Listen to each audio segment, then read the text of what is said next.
பூண்டின்னு ஒரு கிராமம் இருக்கு, கோயம்புத்தூர் தாண்டி பூண்டி அந்த இடத்துல ஈஷா யோகலாம் இருக்குல்ல அந்த பக்கம். அது ரொம்ப ஒரு ரிமோட் வில்லேஜ், அந்த பக்கம் ரொம்ப ஒரு ஒரு குக்கிராமம் மாதிரி இருக்கும். அந்த இடத்துல ஒரு கல்லூரி, நான் பேச போன கல்லூரி பிரின்சிபல் சொல்றாரு, ஒரு பொண்ணுங்க தினம் அந்த காலேஜ் வாசல்ல வந்து இப்படி நிற்பாங்களாம். வாசல்ல வந்து நிற்கிறது, அழுக்கு சட்டை அழுக்கு பாவாடை கட்டிட்டு அப்படி வாசல்ல வந்து நிற்கிறது. 20 நாள் தினம் வந்து நின்றுருக்காங்க. இந்த வாட்ச்மேன் வந்து அந்த பொண்ணுகிட்ட கேட்குறாரு, எதுக்குமா இங்கே வந்து நிற்கிற தினம், ஏன் இங்கே வந்து தினம் நிற்கிறேன்? அந்த பொண்ணோட வார்த்தை, எனக்கு இந்த காலேஜில் படிக்கணும்னு ஆசைங்க, காசு இல்லை, அதனால இந்த காலேஜுக்கு போகிறாங்கல்ல பசங்கள்லாம் உள்ளே போகிறாங்கல்ல, அவங்கள பார்க்கறதுக்கு எனக்கு சந்தோஷமா இருக்கு, அவங்கள பார்த்து நான் திருப்தி அடைஞ்சுக்கிறேன். எல்லாருக்கும் இந்த வாய்ப்பு கிடைச்சிறது இல்லை, இந்த காலேஜ் படிக்கிறதும் ஸ்கூல் படிக்கிறதும். அந்த பொண்ணு பார்த்து திருப்தி அடைஞ்சுக்க, அதுக்காக நிற்கிறேன்.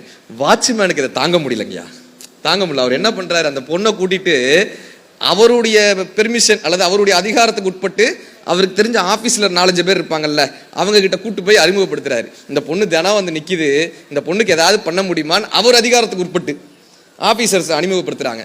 இந்த ஆஃபீஸ் ஸ்டாஃப்ஸில் என்ன பண்ணுறாங்கன்னா, எங்களால் ஒன்றும் செய்ய முடியாதுமா, பிரின்சிபால்கிட்ட உனக்கு ஒரு அப்பாயின்மெண்ட் வாங்கி தரோம், அவர்கிட்ட பேசுங்க. 20 நாள் அந்த பொண்ணு காத்திருக்காங்க. பிரின்சிபால் அப்பாயின்மெண்ட் கிடைக்குது. அவர் கரெக்டாக 15 நிமிஷம் சொல்ல வேண்டியதெல்லாம் சொல்லுமான்றாங்க. அந்த பொண்ணு போய் மார்க் ஷீட்லாம் எடுத்துகிட்டு போகிறாங்க, 12th மார்க் ஷீட்லாம் எடுத்துகிட்டு போகிறாங்க. 85% வாங்கியிருக்காங்க 12th மார்க் ஷீட்லாம் எடுத்துகிட்டு போகிறாங்க.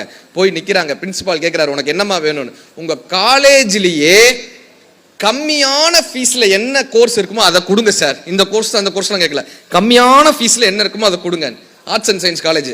அவர் சொல்கிறாரு, ஒரு கோர்ஸ் கொடுத்து கிட்டத்தட்ட 3500 ரூபா, வருஷத்துக்கு 3500 ரூபா கட்டுமான்றார். அந்த பொண்ணு கேட்ட கேள்வி, சார் இஎம்ஐல ஃபீஸ் கட்டலாமா சார்னு கேட்டிருக்காங்க. இஎம்ஐல உன்னால என்ன முடியுமோ கட்டுமான்ட்டார். 100 ரூபா. பிரின்சிபல் சொல்றாரு, 100 ரூபா 200 ரூபா 300 ரூபான்னு மொதல் வருஷம் 3500 ரூபா அந்த பொண்ணு கட்டிட்டாங்க. சொல்லி பிறக்கிற பொண்ணு தானே, 3500 ரூபா கட்டிட்டாங்க. 2வது வருஷம் 2500 ரூபாய் ஏதோ ஒன்று கட்டியிருக்காங்க. 3வது வருஷம் சார் ஐபிஎம்னு ஒரு கம்பெனி ஆஃப் கேம்பஸ் நடத்துறாங்க. அந்த கல்லூரியில ஒரு லைப்ரரி இருக்கு. அந்த லைப்ரரியில ஒரே ஒரு கம்ப்யூட்டர் இருக்கு, அதுல மட்டும்தான் இன்டர்நெட் இருக்கு. இந்த கலைவாணி என்ன தெரியுமா பண்ணியிருக்காங்க, தன்னுடைய கல்லூரி நேரங்கள் போக மற்ற நேரம் அத்தனை நேரம் அந்த லைப்ரரியில் உட்காந்துருக்காங்க, தொடர்ந்து வாசிச்சிருக்காங்க, அந்த இணையதளத்தை சரியான முறையில் பயன்படுத்தியிருக்காங்க.